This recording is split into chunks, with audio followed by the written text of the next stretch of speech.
expensive, and I think this could prove to be a perfect budget alternative.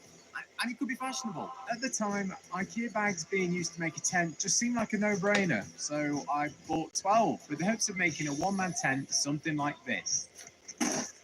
So step number one of building this IKEA tent is going to be breaking these bags up into separate panels. And then I can take the panels, re-stitch them together and form the shapes that I need. Sounds easy enough.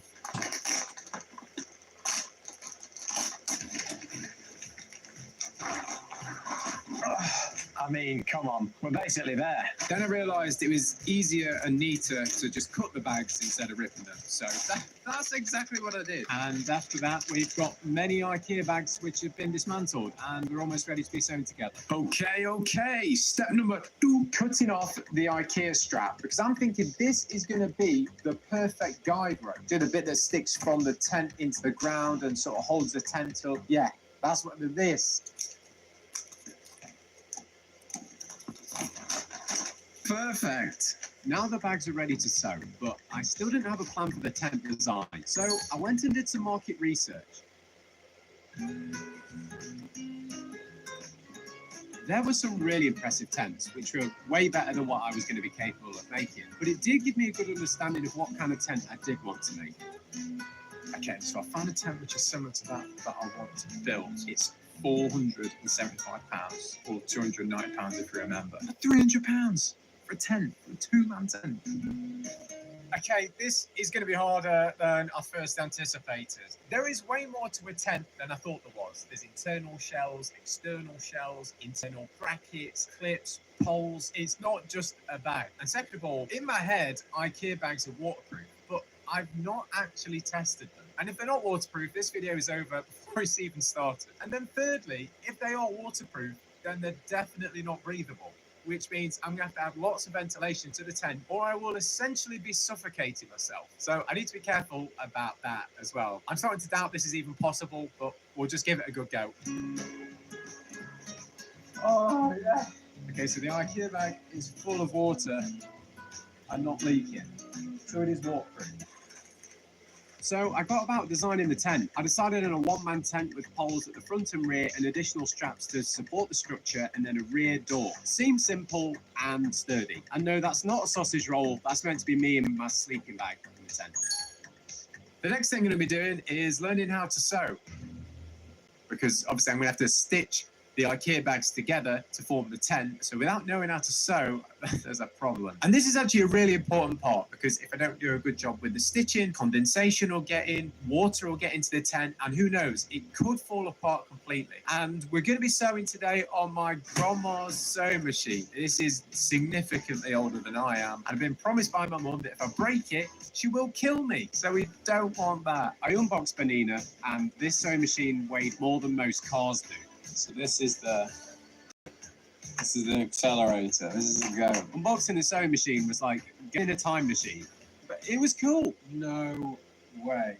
The date of delivery of this sewing machine was the 5th of April, 1980. Okay, it's now the next day, but I have got the sewing machine set up and ready to go. So as we actually haven't sewed any IKEA bags together yet, Mum just came down and sewed one together to make sure that you actually can sew them together and that when you do sew them together, that they're actually going to be strong enough. And I tell you what, Mumsy absolutely killed it. It feels really strong and sturdy and waterproof, so brilliant. Originally, I was just going to start off by sewing random bits of fabric together, but after seeing Mum do it, she's given me the confidence to just go straight in for it. So I'm going to try and sew one of the IKEA bags together now, and let's see what happens. Hopefully it comes out pretty well. Step 1, lever on the back, foot down.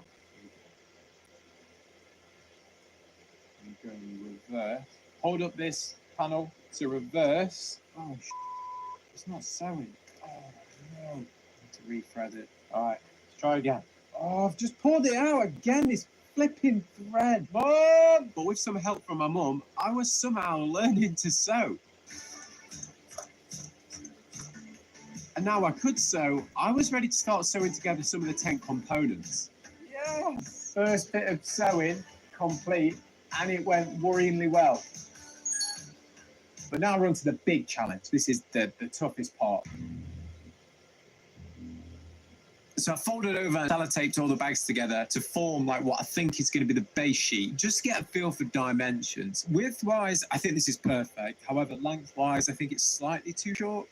But this was about to be the least of my problems. I think the sewing machine was just burning. But if I break it, she won't kill me. There's not a good smell coming from this.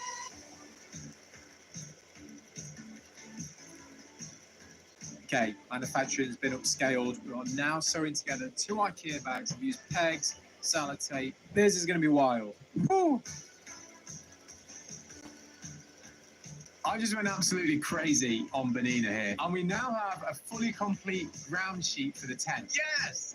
I'm not sure if you can see from this angle, but it still is great. This is the exact right size I need. The next problem we're going to be trying to solve is the tent poles. I've been and bought a load of tent poles off Temu. It was £1, I think, per set. I bought 3 sets. And what we're going to be trying to establish is if I can bend these poles enough that I can get them over the tent and that I can make them into the size that I actually need. The poles that I've got for the tent were just like one standard size, so I've had to cut them down. And now that I've got the size for the different frames, I can only work out the dimensions for the actual tent and start sewing all that together.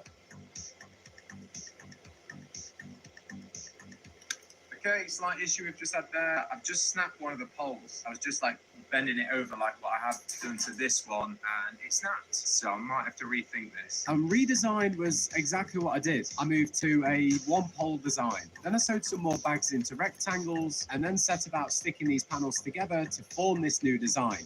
Well, it doesn't quite look like a tent just yet, but you know what I'm thinking. So this is what we're working with currently. It's quite a long way off a tent, doesn't it? I think this point in a project is where the quote, trust the process comes from. A sensible thing at this point would be to try and plan out a bit more what the structure's actually going to look like. It is kind of just a pile of IKEA bags at the minute, but I think I might be better just trying to sew and see how it goes and, you know, learn from the process. Adapt, improvise, overcome. All those words sort of spring to mind. So here goes nothing. So this stage of the build process was going to be making the hood.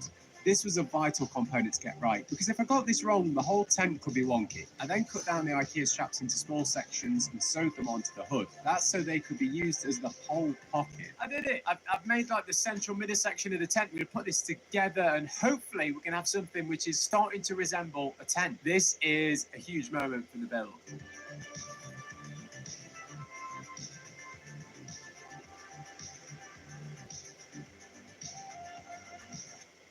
Yes! Look at this! So the next piece of the build I'm going to be moving on to is the end of the tent, the foot piece, the cone end. So the plan is sew on a IKEA bag, which I made no modifications to the ground sheet, and then fill in the gap between the central piece and the nose cone into a tent.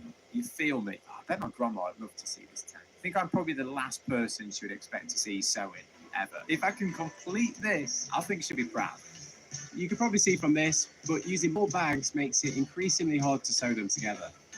I'm having a lot of problems here with Grandma's sewing machine. So here, for example, on the top, the stitching's fine, but underneath, just look how it's all like building up. That's not supposed to happen. Look at that. What is that? So I had to rope in some help from an expert. Again, my mum. And before I knew it, we were back in action. It was just an issue with the sewing machine. Oh my gosh, it's like you're conducting surgery. I'm currently in the middle of sewing together 2 massive panels, which is proving incredibly difficult. I'm spending around 90% of my time trying to set the panels up and another 10% actually doing the sewing. And then another 10% after that correcting the sewing I've just done because it's wrong. But on the bright side, we've got a tent that is coming together. Oh, yes! Look at that. Following the angle down nicely, and that's going to go down to the footwell. Let's go. I then started assembling the new upper, but then we had another issue. I've just stopped recording and the tent pole has snapped once again. Yeah, this was now the 3rd pole had snapped. I'm not sure what I'm going to do about this. I don't know whether this design's going to work. Is this just how I've got it set up in here? Outside, would it work if I like plug it into the grass? Or is the design wrong? Given the disaster that's just happened, there's been a change of plan. I'm now sewing together the IKEA straps which are going to work as guide ropes. If I use the guide ropes to help me set the tent up, maybe it'll hold its structure better. Now I had the guide ropes complete, it was time to finish off the main body of the tent. I started off by filling in this massive section. Using more and more IKEA bags was making it increasingly hard to sew. But of course, that was no match for Benina. This thing is an absolute machine. I had to get a move on though, because it was time to go camping. And this is what we're working with now. It's kind of looking like a tent, isn't it? So today is actually camping day. It's 9 a.m. in the morning. We've got, at least 6 hours, I think, sort of working on the tent and trying to get it complete, which I think should be enough. So I pinned everything in place and started the last leg of sewing. It all folds up into this. It almost looks like a big IKEA bag. Yeah.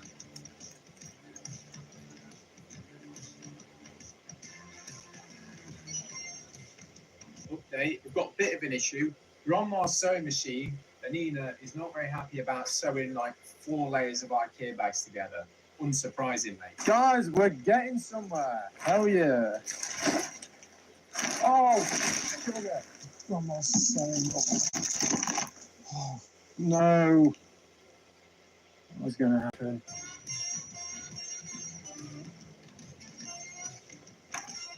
This was just completely out of control. First time in the tent. Let me show you. A lot of blue. You probably can't really see a great deal, but it's quite spacious. I think it's quite good. I'm just going to trim all these excess bits of plastic off, make it a bit more roomy. But yeah, I'm pretty happy with it. So I packed up the tent and my camping gear and set off to the camping spot. The sun was setting as I arrived at camp, but it was only going to be a 1-mile trek up to the camping spot, so surely I wasn't going to have any issues. This is completely ridiculous. I'm not sure this hill is being done any justice by the camera. We're going up it, going up. It's hard work. I might be dreaming. I'm just walking up this hill, and it's massively steep. And then I had like my sleeping bag on top of this bag. Anyway, I was carrying it up.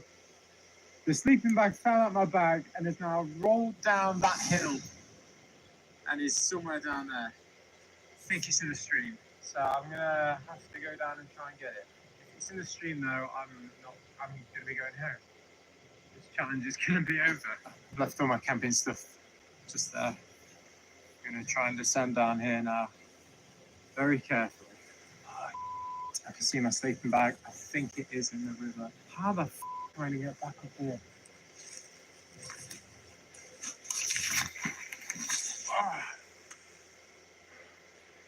Just fell over.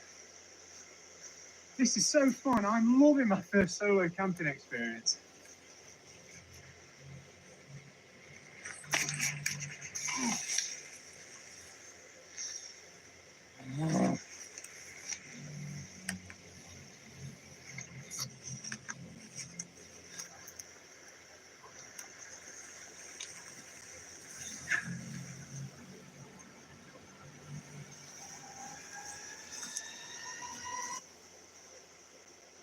Oh my days.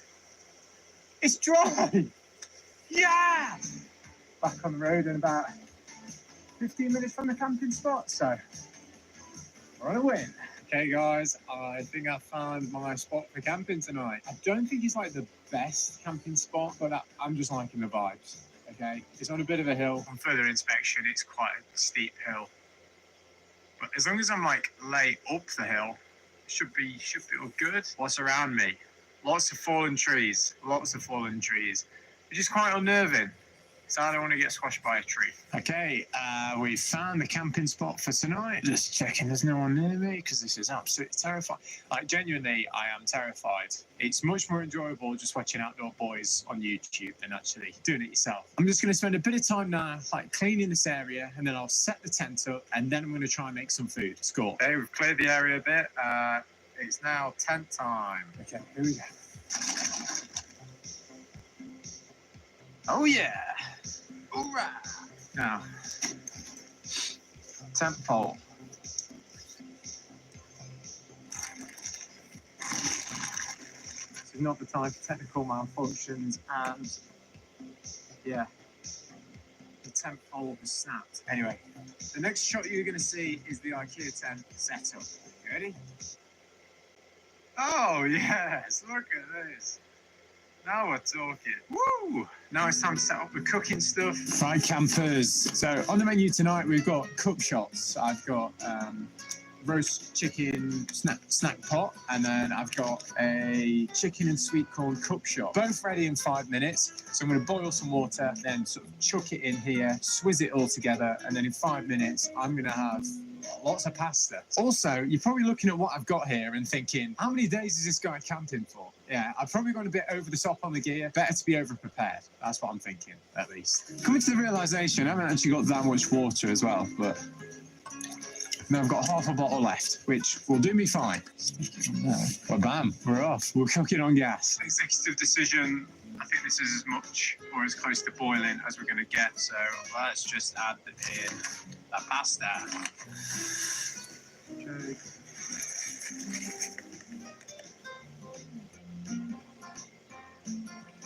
Oh, yeah. Warm food. What a success. Yeah, I was genuinely so grateful for this food. It was getting really cold. This is so good. Hello again. It's now really dropping cold. I'd imagine release into the minuses, maybe -2, -3, 4. It's cold. So to warm up, I want to get a fire going. And while my food was cooking earlier, I was gathering some of these fallen down trees, and I've made a little bit of a fire. All this wood is covered in moss, which is going to make it really hard for it to light. But I've got little bits of twigs together that should light easier. I've waited until now though, because I'm going to use the cup shots as like the kindle for the fire. I'm going to light these, shove them at the bottom of this fire, and hopefully it'll just, up in flames. The rest is history, and I'm going to keep warm. But if we don't get this fire going, I am quite concerned, because I am getting cold and I don't really have any more layers.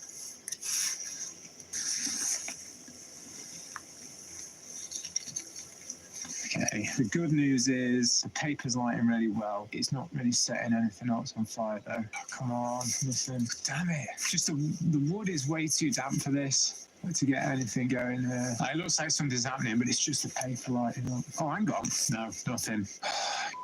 Oh no. What's up, campers? So the game plan's changed. The game plan is now survival mode. So I think what I'm going to do is get everything that I need in the tent, and then get in my sleeping bag and just try and warm up. Because if I can't warm up now, it's really not looking good. But before I do that, there's one thing I want to do. That's look at the stars. In what was a pretty low moment for me, I managed to take some of the coolest pictures I've ever taken, which is just a really nice thing to take away from this experience. Okay, so Mikasa, Yukata. This is what we're working with. I've got the mat down, my sleeping bag inside a bivy bag. So this will keep me dry, this will keep me warm. So I need to take my shoes off, leave them outside, scoot in there, put on an extra layer of joggers, and then hopefully I'll warm up.